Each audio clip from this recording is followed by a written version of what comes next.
ഒരു കൊടും കുറ്റവാളി, ഏതോ കൊലപാതക കേസിലെ പ്രതി, ഏതോ കൊടും തട്ടിപ്പുകാരൻ അല്ലെങ്കിൽ രാജ്യദ്രോഹി എന്നിങ്ങനെ തോന്നിപ്പിക്കും വിധമുള്ള രാഹുലിനെയും കൊണ്ടുള്ള പോലീസിൻ്റെ എഴുന്നള്ളിപ്പ് കണ്ട് ആരും ഞെട്ടേണ്ട.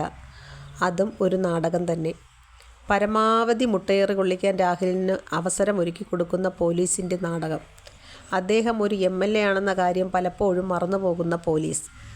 സ്ത്രീപീഡന പരാതികൾ ഏറ്റുവാങ്ങുന്നവരും വാങ്ങാൻ യോഗ്യത നേടിയവരുമൊക്കെ ധാരാളമുണ്ട് നമ്മുടെ കേരള രാഷ്ട്രീയത്തിൽ. പല പരാതികളും വെളിച്ചം കാണാത്തതുകൊണ്ട് പുറത്താരും അറിയാതെ പോകുന്നു എന്ന് മാത്രം. കുറ്റം ചെയ്താൽ ശിക്ഷ ഉറപ്പായിരിക്കണം, അതിൽ ഒരു സംശയവും വേണ്ട. പക്ഷേ ഇതിനും മാത്രമൊക്കെ ഉണ്ടോ ആ പരാതികളിൽ എന്നുകൂടി ഉറപ്പുവരുത്തണം. ആർക്കും ആരെയും തേജോവധം ചെയ്യാൻ ഒരു പെണ്ണുകേസ് മതി. സിനിമയിലും രാഷ്ട്രീയത്തിലുമൊക്കെ ഇതിപ്പോൾ സ്ഥിരമാണ് താനും. പക്ഷേ ഒരു കൊടും കുറ്റവാളിയെപ്പോലെ രാഹുൽ മാങ്കൂട്ടത്തെ എഴുന്നള്ളിച്ച് കണ്ടപ്പോൾ ഇത്രയും ഡെപ്തുള്ള ഒരു പരാതിയാണോ അതെന്ന് ആർക്കെങ്കിലും തോന്നിയാൽ കുറ്റപ്പെടുത്താനാകില്ല. ശ്രീമതി ടീച്ചറൊക്കെ പറഞ്ഞ തീവ്രതയുടെ മാനദണ്ഡം എന്താണെന്ന് ഏറെക്കുറെ പൊതുജനങ്ങൾക്ക് മനസ്സിലാകുന്നുണ്ടിപ്പോൾ.